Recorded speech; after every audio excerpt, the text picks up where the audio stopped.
Kaj svetujem mladim s posebnimi potrebami ob iskanju zaposlitve?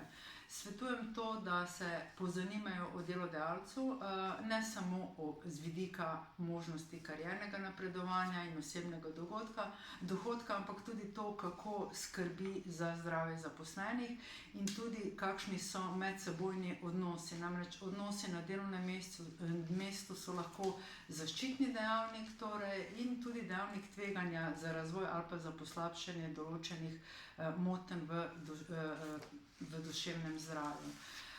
Tisto, kar je, da se ne rabijo bati pred samim preventivnim zdravniškim pregledom pri specialistu medicine dela, da ne skrivajo svojo bolezen pri zdravniku, zaradi tega, ker lahko na ta način naredijo sami sebi škodo, se zaposlijo na delovno mesto, katero za njih ni ustrezno, kar pa lahko imajo za posledico tudi poslabšanje zdravstvenega stanja.